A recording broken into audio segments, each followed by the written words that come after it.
o sea, gracias. O sea, sí funcionan como atractor, o sea, hay tres cosas, que eso, como no me metí tanto para lo que quería presentar, así por el público, ajá, por el quórum. No, por el quórum, sí puedes decir que hay tres cosas, o sea, tú tienes una de estas, eso me preocupaba mucho a mí, ¿no? Yo digo, bueno, tomo esto, planteo mi matriz y la aviento a evolucionar, ¿no? Y mi pregunta era, ¿de verdad siempre converge? Entonces, ahí tiene tres elementos, o converge, o diverge, o tiene un ciclo límite, ¿no? Y eso lo pruebas, digamos, ¿no? Su converge, diverge o tiene un ciclo límite. Entonces la primera es esa, ¿no? Si hay como alguno de estos tres comportamientos y te dice si el sistema es estable, como cíclicamente estable, digamos, que es otro tipo de estabilidad, que sea el caso de todos los ciclos naturales que existen, ese es un atractor. O caótico, ¿no? Los dos primeros pues son atractores, ¿no? Y el otro pues es como el atractor con signo negativo, ¿no? Y la parte de escala, eso no, la verdad es que no me he sentado a trabajar mucho sobre eso. Todo lo que dices es verdad, o sea, el mapa opera en la escala en la que está planteada. Por ejemplo, este mapa está construido para la Ciudad de México y eso es donde opera. Pero cuando sugeriste escala, también me brincó otra cosa en términos de los números. Sí, la fuerza de las ligas sí te puede determinar que un sistema o se dispare o converja. O sea, sí hay ¿cómo se llama eso? Es que no es punto de inflexión, no recuerdo el término correcto. ¿El qué? Umbral. Sí, es umbral, o sea, ese punto donde si te pasas para acá, se va para acá el sistema, y si le pones un poquito el número para acá, el sistema se va para acá. Puntos críticos, creo que... Bifurcaciones. ¿No? Los puntos de... Mi profesor de cálculo me mataba si me diera en este mundo. Pero bueno, entiéndase como ese punto donde o se va para acá o se va para allá. Sí, eso pasa con los números. Ahora, déjenme que meta yo mano ahí, aunque váyanse preparando para preguntar, porque vale la pena. Yo creo que vale la pena, porque estamos hablando de metodología que es bastante transparente desde la perspectiva de la aplicación. O sea, a mí me llama la atención porque, digamos, desde la perspectiva de alguien, ¿cómo diría? Ustedes pueden hacer redes neuronales y matemáticas muy complicadas y con métodos no lineales y meter un chorro de matemáticas, y esto hace lo mismo pero para tontos, ¿no? Es mucho más fácil. Entonces, ¿para qué meterse en líos? Sí hay ciclos límite, hay atractores seguramente regulares, hay ciclos límite, porque ya mostró él algo que oscila entre varios vectores, ¿no? Se va un vector, regresa, se va, entonces eso se ve que es un atractor de otro estilo, o sea, eso lo acomoda muy bien. La otra cosa es que se necesita aquí umbralizar, thresholding, o sea, hay que hacer thresholding, ¿no? El método, lo que ocurre con esto es que los ciclos estos de retroalimentación hay que cortarlos en algún momento porque empiezan a sumar, y entonces para que el método funcione hay que rasurarlo. O sea, suma, se pasa de rosca, lo rasuras y lo vuelves a meter al sistema, ¿no? Y lo vuelves a meter al sistema. Pero ahí estás viendo que con todo y eso el sistema tiende a estabilizarse en algún punto. Nosotros estamos tratando de, ¿cómo se dice?, irnos más adentro de las posibilidades y las matemáticas del modelo, porque tiene como muchas salidas. O sea, él habló ahí del max min y min max como métodos para ver por dónde se va, ¿no? Esa es la teoría de las cadenas, ¿no? La cadena se revienta por la más por las más débiles, ¿no?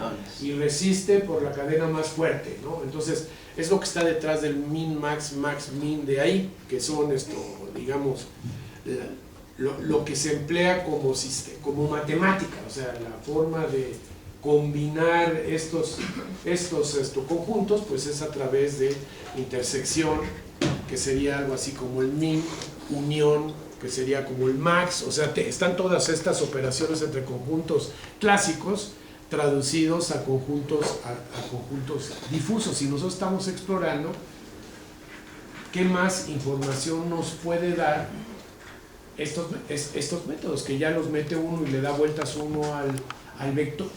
Ahí, por ejemplo, no hiciste un ejemplo porque echaste a andar el vector con el primer concepto encendido, pero si yo mantengo ese concepto, porque lo puedo hacer, o sea, me permite, ¿no?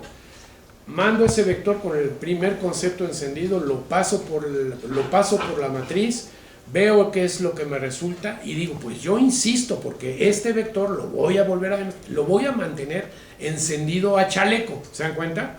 Entonces yo puedo forzar el sistema y lo mantengo encendido y entonces me va a converger mucho más rápido que lo hizo ahí, seguramente. Sí. Y tiene que ver esto con que el sistema no es disipativo, el sistema entra en un feedback y va a reventar.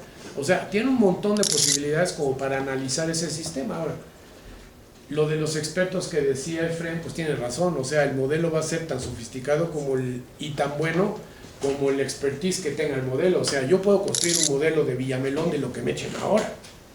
Pero eso no quiere decir que va a funcionar o que va a tener algo que ver con lo que yo quiero representar, ¿no? Pero sí me da la posibilidad, por ejemplo, como siendo un Villamelón, de inventarme un modelo de la venta de chicles en condiciones de cambio climático, ¿no? Entonces, a ver, le voy a dar imaginación y si el calor aumenta la sed, y si aumenta la sed y lo único que tengo chicle, pues a lo mejor me pongo un chicle y el chicle me deshidrata y entonces voy a necesitar más chicle y entonces tengo ahí un feedback mechanism ahí de cambio climático y el exceso de chicle y el exceso de deshidratación, ¿se dan cuenta? O sea, me permite modelar hasta ese tipo de cosas. Ahora, para no hacer tonteras, pues llamamos a los expertos, ¿no? Y es conveniente porque todo el método yo puedo construir mapas, estos fuzzy cognitive maps, los puedo construir con varios investigadores, por ejemplo, y luego los puedo sumar. Eso puede hacer ese es lo que es bonito porque ya la matemática ya empieza a soltarse por su cuenta, ¿no? Si me dice, si yo tengo aquí una matriz y yo compongo otra matriz y esta matriz se parece a esta matriz, pues las leyes de las matrices me dicen que yo puedo sumar matrices, pues las sumo. Y entonces tengo que la opinión de un experto ya la sumé a la opinión del otro experto y la combinación de ambos pues me da un resultado que no va a ser la suma lineal, o sea, no va a ser un sí, medio sí más medio sí da un sí completo, ¿no? Pues va a ser un sí difuso más otro sí, pues me va a dar otro sí difuso, ¿no? Pero se dan cuenta, puedo construir un mapa con un investigador, un mapa con otro investigador y los puedo montar, ¿no? Puedo ver que, por ejemplo, qué efectos habría la desinformación, ¿no?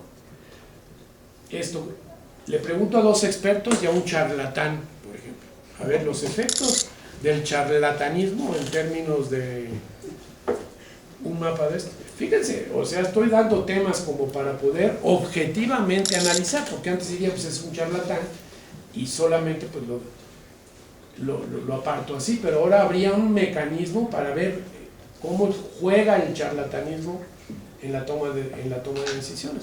Entonces es muy importante pues que intervengan los expertos, ¿no?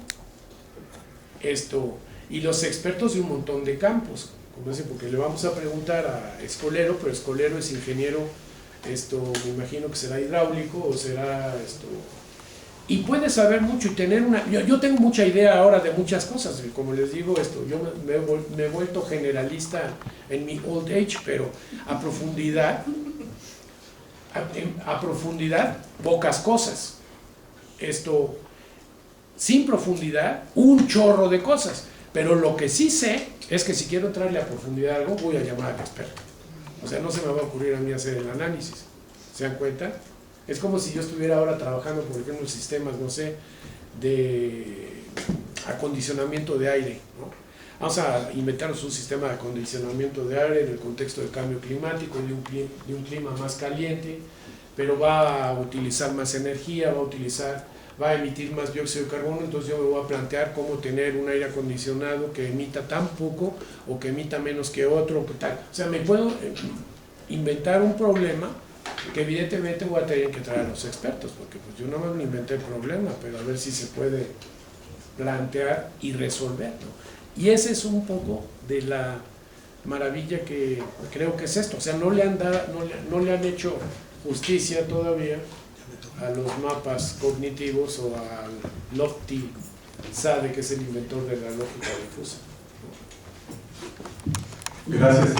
Pues yo creo que es muy interesante verdaderamente, ¿eh? Y además te felicito por la capacidad de explicación que tienes, muy clara. Pero pienso que no nada más se trata de llamar a expertos, de consultar expertos. Yo como lo veo es que esta puede ser una herramienta fundamental de la verdadera investigación interdisciplinaria, en donde hay que sumar la participación o la acción de las disciplinas, no como expertos, sino como copartícipes en proyectos de investigación. Y uno de los elementos fundamentales de trabajo interdisciplinario y lo que yo percibo de esta herramienta es ese sustento en el trabajo, en el análisis de la causalidad. Yo era economista, ahora creo que ya no soy nada, pero uno de los aspectos que siempre me preocupó fue que, por lo menos en la disciplina de la economía, creo que nos falta mucho trabajo de causalidad. Hacemos diagnósticos del comportamiento económico que pueden sonar maravillosos, pero a la hora creo que nadie o muy poco los entiende. Y lo que no se llega a identificar, y yo creo que por eso no tenemos buenas políticas públicas, es ese análisis de causalidad. O sea, ¿cuál es la causalidad de los problemas que tenemos económicos? Y se aplica obviamente a todas las disciplinas, ¿no? Y con esta herramienta creo que verdaderamente se puede hacer trabajo interdisciplinar, y es algo que no se ha hecho mucho, por lo menos en nuestro país, ¿no? Ahora, tengo dos dudas más particulares que me gustaría plantear, a ver si es posible responderles. No sé si esta es una herramienta matemática, realmente se puede catalogar como una herramienta matemática. Y lo pregunto porque hay autores de la teoría de la complejidad que dicen que los problemas complejos no son reductibles a modelos matemáticos, con lo cual podría haber aquí un contrasentido, ¿no? O ellos no entienden lo que es un modelo matemático, o yo no entiendo quizás lo que puede ser un modelo de esta naturaleza, de la lógica difusa, ¿no? Y por otra parte, me sonó muy curioso y no comprendí, o me gustaría saber si hay una lógica o un sustento en por qué el comportamiento de estos vectores, después de sucesivas modificaciones, llegan a estacarse, digamos, ¿no? O ya son fijos, ya no se alteran. ¿Hay algo que puede explicar ese comportamiento que si entendí bien es, digamos, se da siempre, se da en todos los casos, ¿no? ¿Sí?